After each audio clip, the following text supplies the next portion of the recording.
I love football facts, and I don't mean this player scored this amount of goals in the league, or John Terry scored more league goals than Iniesta, or whatever, because that's boring. I mean facts that are a bit more interesting and obscure. So with leagues around the world well underway, I thought it'd be interesting to look at those weird and wacky facts from leagues around the world. I picked 38 stats, one for each year of my life, and we'll be answering important questions such as which league team holds a league attendance record which was achieved in their rival stadium, which player has been sent off 3 times in 3 consecutive games, which 2 players scored the same own goal, which player won the Manager of the Month years before winning Player of the Month, and which player scored 3 goals in a game against 3 different keepers. Stick around to find out. There has only ever been one occasion in the history of the Football League where 2 teams have finished with exactly identical records, which happened as recently as 1908 when Arsenal and Blackburn had exactly identical records and finished joint 14th. In 2007, Jan Vertonghen was on loan from Ajax to Waalwijk. Vertonghen then scored in Waalwijk's 2-2 draw against his parent club. Ajax finished second in the league on goal difference behind PSV, and the difference was only 1 goal. Jan would continue to have that feeling of disappointment when he moved to Spurs. Mick Ferguson can go one better, or worse depending on your viewpoint, when he was on loan from Birmingham to Coventry and scored in a win at Norwich on the last day of the season. That win meant that the team that was relegated was Birmingham. Oops, needless to say he was quickly moved on to Brighton when his loan ended. The biggest winning margin of any top flight title team is currently tied by 3 teams with 31 points over second place. Maccabi Tel Aviv in 2019, Young Boys in 2021 and imagine my shock, PSG in 2016. The only team to win a quadruple of European Cup, League, Cup and League Cup are Celtic in 1967. And to top it off, they won the Glasgow Cup, of course, who can forget the Glasgow Cup, and both Barca and Bayern have won 6 trophies in the season, which includes the European Super Cup and the Club World Cup.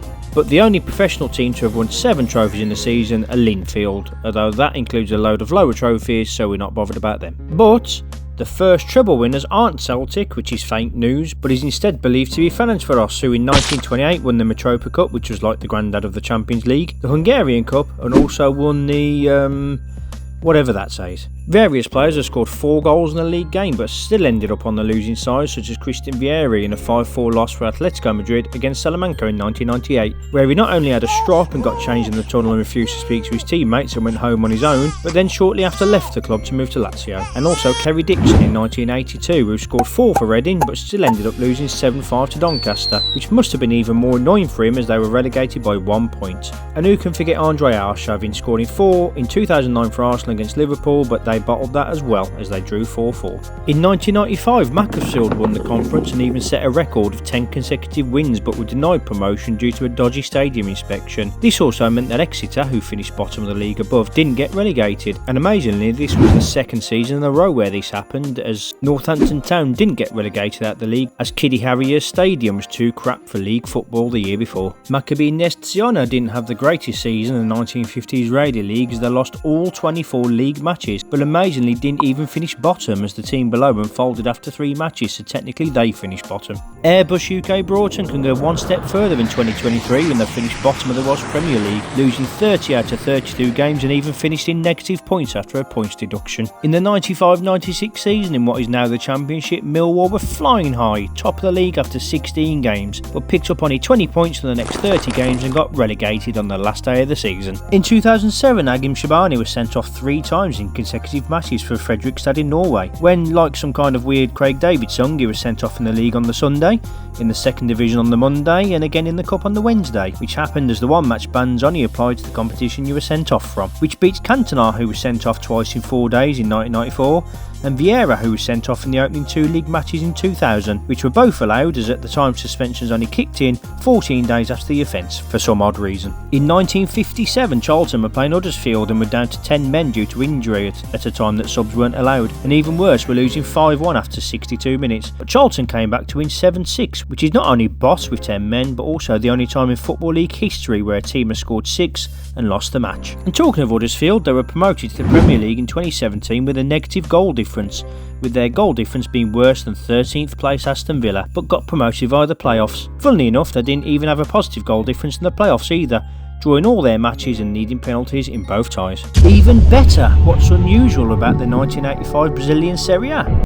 Got it here, but not only also finished with a -2 goal difference, but won the league in doing so due to the complicated way the league was set up, which needs a university degree just to understand. Talking of winning the league, a few teams have won the league in one season and then got relegated the next, such as Man City in 1937 and 38, who actually finished the league as top scorers with 80 goals but conceded 77. Nuremberg won the Bundesliga in 1968 and got relegated in 69, and Herfølge won the Danish league in 2000 and were relegated in 2001, with that league win still being the only major trophy they've ever won, bless them. Managers ballsing up in not only one country but two in the same season, such as Scott Parker being sacked by Bournemouth in the 2022-23 season, which was a little harsh as he was matching Liverpool step for step for the first 3 minutes of their match, which they went on to lose 9-0. Then joined Bruges, who sacked him in the same season. But it's not just limited to crappy English managers, as Javier Clemente was sacked by Sociedad in October 2000, then was sacked by Marseille 6 months later, and Vincenzo Montella was sacked by Milan in November 17, then again by Sevilla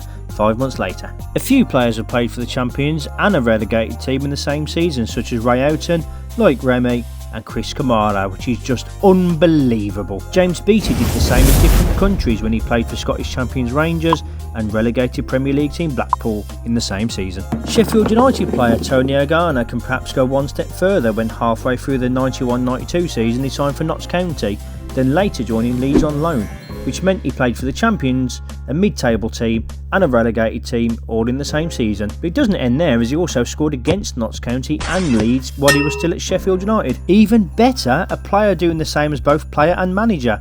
Mark Lawrenson retired through injury in the 1987-88 season and Liverpool went on to win the league. Lawro then took over as Oxford manager in the same season where he was relegated. England legend Sam Allardyce in his career played for Bolton, Sunderland, Preston, West Brom and Limerick, and later went on to manage Bolton, Sunderland, Preston, West Brom and Limerick.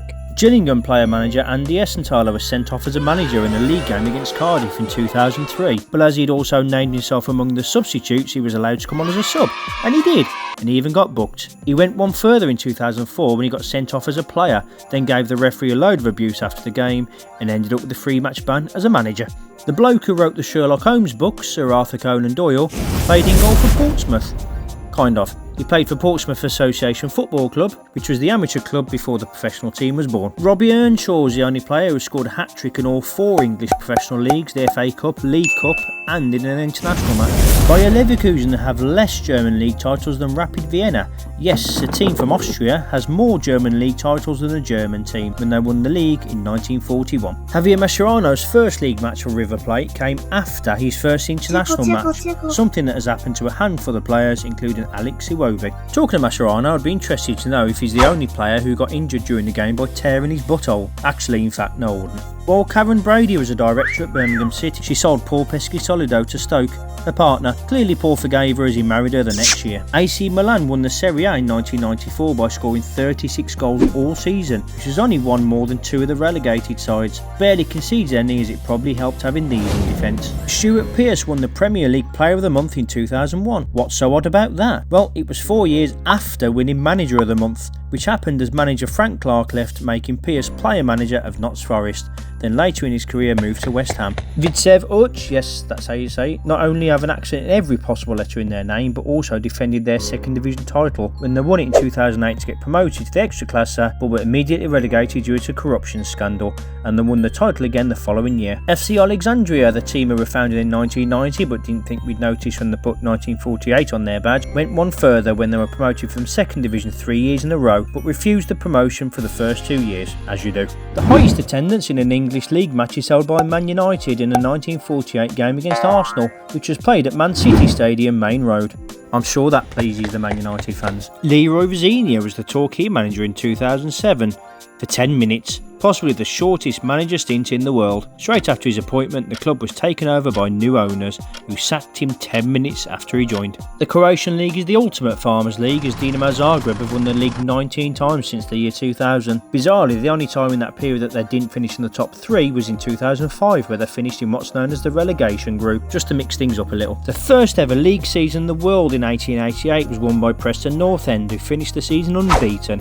meaning that football's first Invincibles did it in football's first season. To properly rub it in with the other clubs, they also won the FA Cup to complete the double. In the current climate of footballers claiming to be overworked, Mark Hughes would laugh as he once played for Bayern Munich and for Wales in the same day. He played for Wales against Czechoslovakia in Prague, then drove to Munich to play against Mönchengladbach in a match that even went to extra time. Alvin Martin, who's a defender, scored a hat-trick for West Ham against Newcastle in 1986. As if that wasn't unusual enough, he scored all 3 goals against different keepers, as the first 2 went off injured. Chris Nicol can go one further when he scored all 4 goals in Villa's match with Leicester in 1976. 2 of them were own goals and the match finished 2-2. And finally, on the subject of own goals, is what is believed to be the only time that an own goal has been credited to 2 different players. In a league match between Chelsea and Newcastle, it couldn't be decided whether Stanley Milburn or Jack Froggatt had the last touch, so the goal was credited to both. As this was in 1954, long before VAR, there were no replays to decide, although to be fair, if VAR was in use, they'd probably still be analysing the decision now. And in the words of Porky Pig, that's all folks. If you fancy a part 2 or the same kind of video looking at player facts or cup competitions around the world, then just let me know below. But hope you enjoyed the video. If you did, maybe consider liking it or decanio that subscribe button. But whatever you do, thanks for watching and have a splendid day.